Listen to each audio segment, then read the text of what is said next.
Hey, I'm Emily. Since I was little, Mom and Dad, who never got past high school, scraped together what little they could for my college fund. They worked their butts off, believing education was my ticket to a better life. I busted my tail in high school, also I wouldn't let their sacrifices go to waste. When I got my acceptance letter to study investment management at one of the top colleges, we all cried tears of joy. My college days were hectic, but exciting. I juggled classes and a part-time job tutoring to keep some cash in my pocket. That's how I met Mark. He was a year behind me, kinda struggling with the coursework, and ended up being assigned to me for extra help. "Look, I just don't get this stuff," he'd say, scratching his head and staring down at the finance books like they were written in another language. "You will," I told him. "Just break it down into smaller pieces. Don't try to swallow it whole." Mark was easygoing with a quick smile that made the late-night study sessions less of a grind. He appreciated my help, and we hit it off, chatting about everything from music to our favorite TV shows. It wasn't long before those study sessions turned into coffee outings, then movie nights. One night, we were both at a college party, laughing over cups of cheap beer. "You know, I've always wondered why someone as smart as you hangs out with a dunce like me," he joked, nudging me with his elbow. "Guess I have a thing for lost causes," I shot back, elbowing him right back. We both laughed, and something about that night felt different. Maybe it was the buzz of the party, or just the right amount of beer, but I felt myself looking at him differently. We stumbled out of the party together, leaning on each other, half walking, half dancing down the street. "So, what do you say, Em? Wanna make this a regular thing?" Mark slurred, his words sloppy, but his eyes serious. I remember laughing, the sound loud in the quiet night. "Are you asking me out, Mark?" "Yeah, I guess I am," he said, and there was a challenge in his tone, like he dared me to say no. "All right, you've got yourself a deal," I replied, and we shook on it, sealing our goofy pact with a high five that turned into us holding hands as we walked. Things with Mark felt natural, easy, like slipping into an old, comfortable pair of jeans. We finished college together, me with my degree that was supposed to open doors, and him just relieved to be done. Our relationship wasn't just built on love, it was built on a deep friendship, the kind you don't find every day. After we tied the knot, things kicked off pretty well for me career-wise.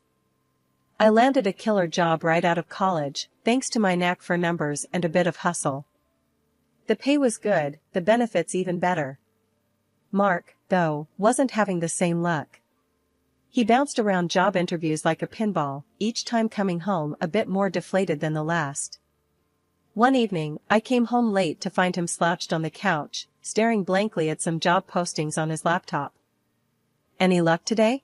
I asked, dropping my bag and kicking off my shoes. He glanced up, a forced smile, not quite reaching his eyes. "Nah, same old, same old. I guess I'm too stupid." "Hey, don't talk like that. You're just in a rough patch." I squeezed his hand, trying to transfer some of my optimism to him. "Look, why don't you take a break from this? Let's go grab a bite. My treat." Mark closed his laptop with a sigh. "Sure, why not? Not like I've got interviews lining up or anything." We ended up at a small diner around the corner, a place we frequented when we first moved in together. As we slid into our usual booth, Mark's mood seemed to lift a bit. The waitress, a middle-aged woman with a no-nonsense attitude, came over to take our order. "The usual for you too?" she asked, popping her gum. Mark grinned. "Yeah, and keep the coffee coming, Judy. It's been one of those days." "Coming right up, hun," she shot back with a wink. While we waited for our food, I watched Mark play with the sugar packets, lining them up and knocking them down like dominoes. "You know, maybe this is a sign," he said suddenly. "Maybe I'm not cut out for these corporate gigs. Maybe I should think outside the box." I leaned in, curious. "Like what?" "I don't know, something hands-on, something real. Not just shuffling papers and pleasing bosses." "You'd be great at that," I said, meaning every word. You're good with people, Mark. Maybe something in sales? Mark chuckled, his eyes lighting up a bit. That might be a good idea. The conversation drifted as our food arrived, but I could tell something had sparked in Mark. For the first time in months, he seemed to consider the possibilities rather than dwell on the failures. It took a good while, but finally, he snagged a position. Not the dream job by any stretch, and the paycheck? Well, it was nearly half of what I was pulling in. I didn't mind the disparity, I was just glad he found something. But Mark, he took it hard. You could see it ate at him, being the one who brought less to the table. I just never thought I'd be the one being supported, he admitted one night, his voice low, almost drowned out by the hum of the microwave in our tiny kitchen. Hey, it's us against the bills, not you against me. I tried to reassure him, passing him a beer. We're a team, right? Yeah, a team, he echoed, but his half-smile didn't reach his eyes. Over time, though, he seemed to get used to the setup. The weight of paying rent, groceries, and everything in between fell on my shoulders, and I handled it without a fuss.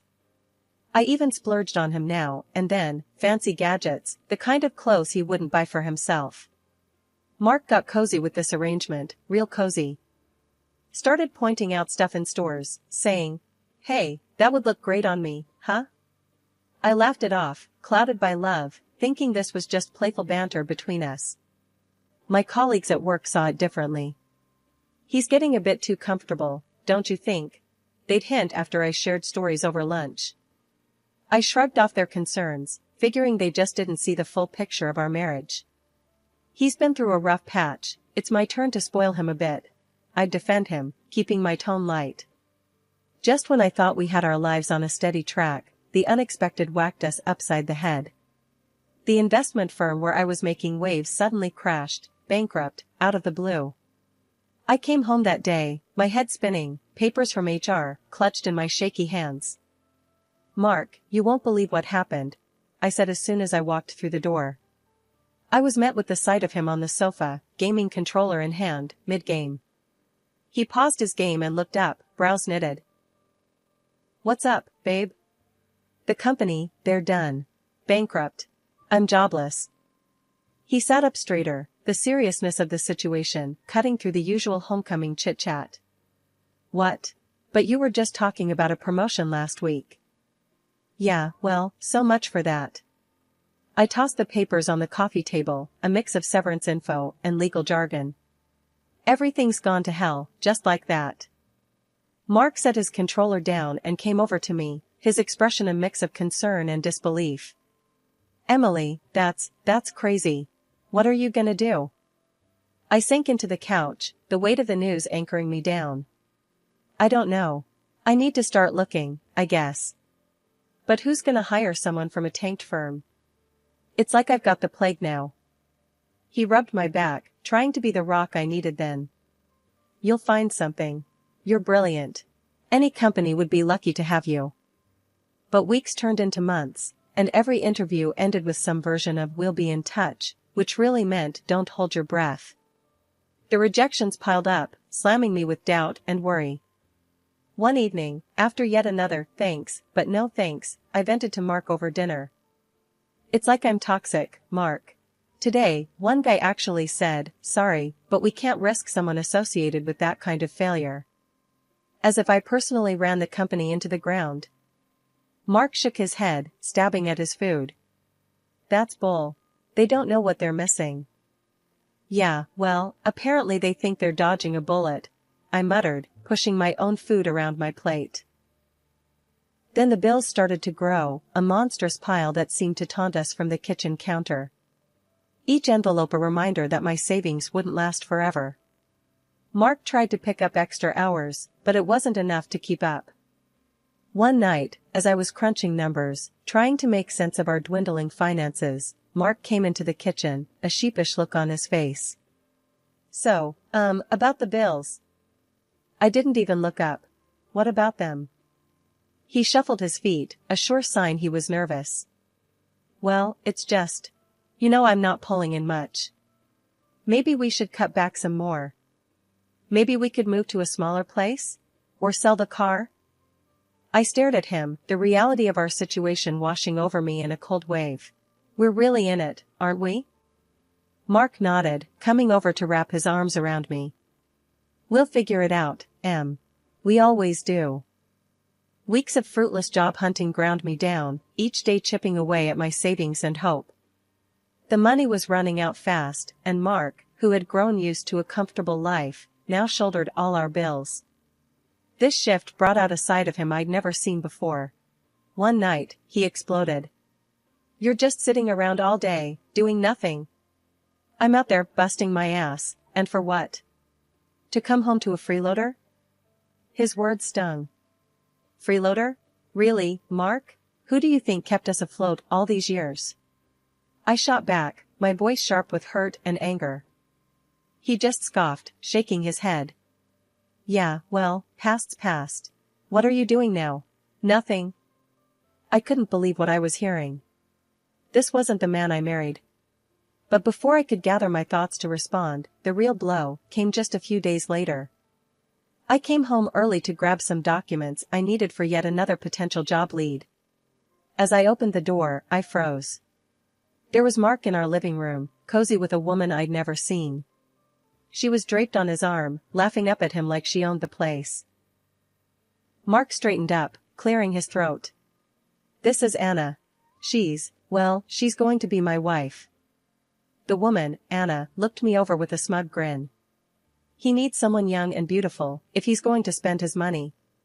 Not someone who can't even keep a job. They laughed together, a sound that burned into my memory. I felt my heart shatter, rage and disbelief swirling into a toxic cloud in my chest. Then Mark did the unthinkable. He pulled out a stack of papers from behind him. Here, divorce papers. I think it's time you moved on, Emily. Without saying another word, I took the papers. My hands shook as I signed them, each stroke of the pen severing the last ties I had to the man I once loved. I packed my things, my movements robotic. As I zipped up my suitcase, Mark and Anna didn't even pause their celebration. The contrast between their laughter and the tight, painful lump in my throat was too much. Walking out of that apartment, suitcase in hand, felt like stepping into a void. I had no job, no husband, and suddenly, no home. The morning after I left Mark, I woke up early, feeling displaced, but determined to start over. I had spent the night at a cheap motel, the kind where you pay cash and no one asks questions. I knew I needed a plan, fast. After a stale coffee and a dry muffin from the motel's vending machine, I walked the streets, aimlessly at first. Then, I remembered a beauty salon nearby, a place I used to frequent back in better days. The owner, Linda, had always been kind to me. Maybe, just maybe, she had some work, anything really. Linda was at the counter, her back turned, stocking some shelves. Can I help you? She called out without looking. Linda, it's Emily. I was wondering if you had any work available. Anything at all, I said, my voice a mix of hope and desperation. She turned around, her face lighting up with recognition, then concern. Emily?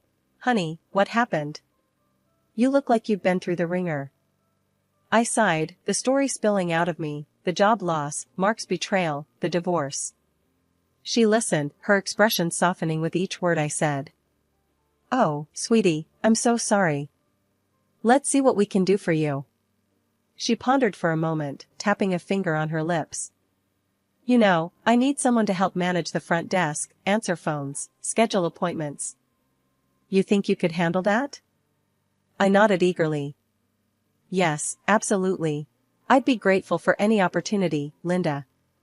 She smiled, her warm, reassuring self. Good. Why don't you start tomorrow?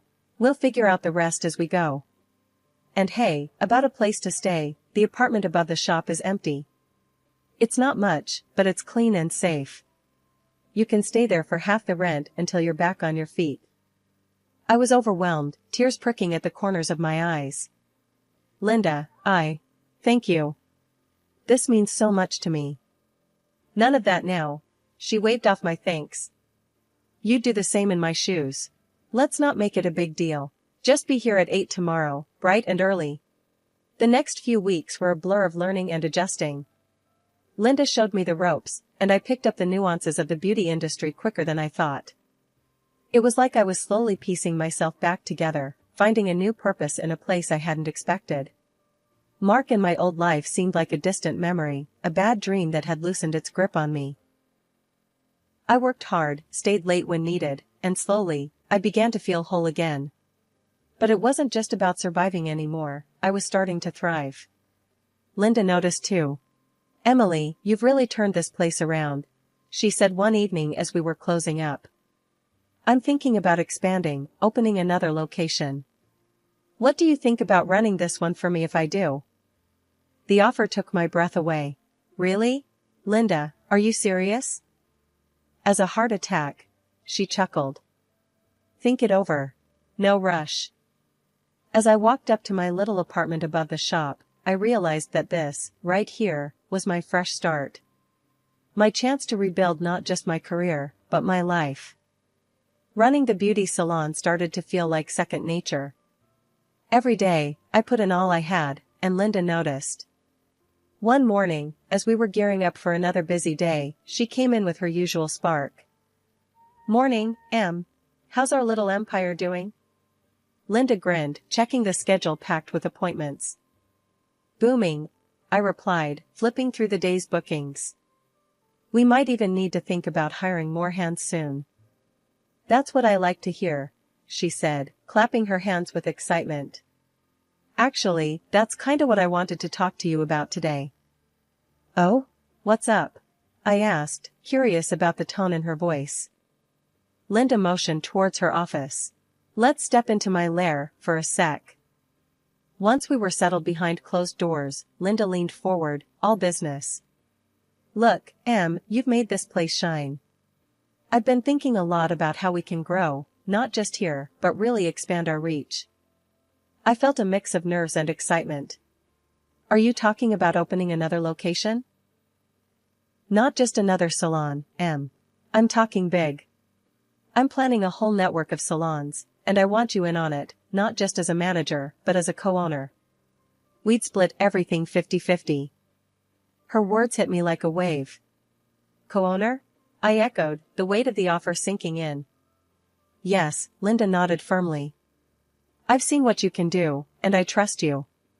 You're ready for this, and I want us to tackle it as partners. What do you say?" The possibility of stepping up like this was both thrilling and daunting. Wow, Linda. I'm honored. And yeah, a bit freaked out." Linda laughed, that hearty sound that always put me at ease. "Good. A little fear keeps you sharp. Think about it, but I'm serious. We could make a real go of this." We hashed out some preliminary ideas right there, brainstorming into the afternoon. The thought of co-owning a business was huge, but with Linda by my side, it felt possible. The next few weeks, I dove into preparations. Hiring, training new staff, and overseeing the salon operations became part of a larger plan. Our clients noticed the positive changes, and the buzz was infectious.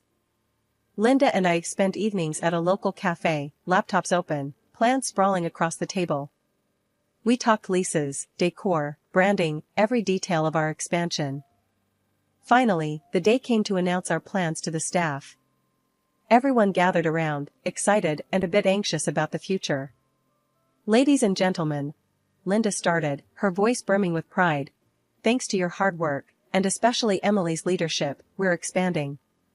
And Emily here isn't just going to be your boss. She's going to be my partner in this venture. We're in this together." The team cheered, and I felt a swell of pride and determination. This was my shot, our shot, to build something lasting. It had been 7 years since the divorce, and life had moved on. I was in one of my salons, chatting with Mrs. Peterson, an elderly client who loved getting her hair done here every month. We were laughing about something trivial when the door swung open, and there he was, my ex-husband, Mark, with Anna, the same woman he had left me for. I stiffened, but before I could say a word, Mark burst out laughing, loud enough for everyone in the salon to hear. "Look at this, Emily has become just a simple hairdresser. What a waste of all that fancy education." Anna chimed in, her voice dripping with disdain. Yeah, what a total loser. Guess the high-flying job didn't work out, huh? The room fell silent, the air thick with tension. I felt every eye in the place on me, waiting to see how I'd respond. But before I could gather my thoughts, Mrs. Peterson stood up from her chair, her cape still draped around her. She pointed a manicured finger at them, her voice sharp as a tack. You two ought to shut your mouths. This woman here, she waved her hand at me, owns not only this salon, but a whole chain of them. She was just named one of the most successful young entrepreneurs in the country. Mark's laughter died in his throat. He looked like he'd been slapped. Anna's face went from mocking to shocked in an instant. And another thing, Mrs. Peterson continued, her eyes narrowing. I live next door to you clowns. Mark, you're hardly ever sober, and you get fired from your job so often it's a wonder you have any work at all. Mark's face turned beet red, from embarrassment or anger, I couldn't tell. He grabbed Anna's arm, muttering something under his breath about leaving. As they headed towards the door, Anna suddenly whirled around and stormed back in, Mark trailing helplessly behind her. I want my hair done here, and I want you to do it, Emily, Anna declared, standing defiantly in the middle of the salon. Her voice was loud, her tone brazen, as if challenging me directly. I raised an eyebrow, taking in her audacious demand. Sure, I can do that. It'll be $250 for a cut and style with me. Her confidence wavered, her eyes widening at the quote. What? I'm not going to spend a quarter of my salary on some hairstyle. Mark, looking defeated and embarrassed, tried to pull her away again. Come on, Anna, let's just go. They left for good this time, with Anna still muttering under her breath about the prices. I watched through the window as they got into an old car that looked like it had seen better days. As the days turned into weeks, the incident with Mark became just another story that added to the rich tapestry of my life's unexpected turns. The salons were thriving, and with each passing day, I found more reasons to look forward with optimism rather than backward with any regret. One crisp morning, while I was arranging the new line of organic hair care products on the shelves, Linda strolled in, her eyes bright with what I knew was another big idea. I've been thinking about how we can expand our brand. What do you think about starting a training academy right here in the salon? We could teach the next generation of stylists, pass on what we've learned. I paused, considering the idea.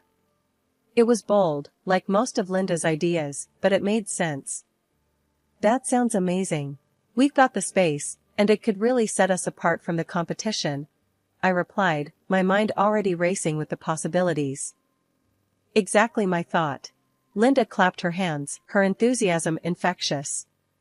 And I want you to lead this project, Em. You've got the knack for this, and I trust your judgment completely. The idea of leading such a significant new venture was both thrilling and daunting, but I felt ready for the challenge. I'd love to, Linda. Really, it means a lot that you trust me with this. We spent the next few hours sketching out what the academy could look like, discussing everything from curriculum to licensing. As we talked, I realized how far I had come, from feeling defeated and alone, to charting the future of a business I co-owned. Later that day, as I was tidying up after a busy afternoon, one of our regular clients, Mrs. Harper, approached me. She had been coming to the salon since we opened this location and had always shown an interest in the business side of things. Emily, I've been hearing great things about what you're planning, she began, her tone earnest. You know, my granddaughter is finishing school soon, and she's got a real passion for beauty. Maybe she could join your academy? That would be wonderful, Mrs. Harper, I said, genuinely pleased. We'd be honored to help her start her journey. Once we get everything set up, let's make sure she's one of the first students. Mrs. Harper beamed. Thank you, Emily. It's young women like you who inspire her. She talks about how you turned things around and made a success of yourself. Hearing that filled me with a warm glow of pride and a sense of responsibility. We try to inspire where we can, I replied with a smile. That evening, as I locked up the salon, I thought about the future. There was so much potential, so much yet to achieve. The road hadn't been easy, but every challenge had strengthened me, every setback had taught me something valuable.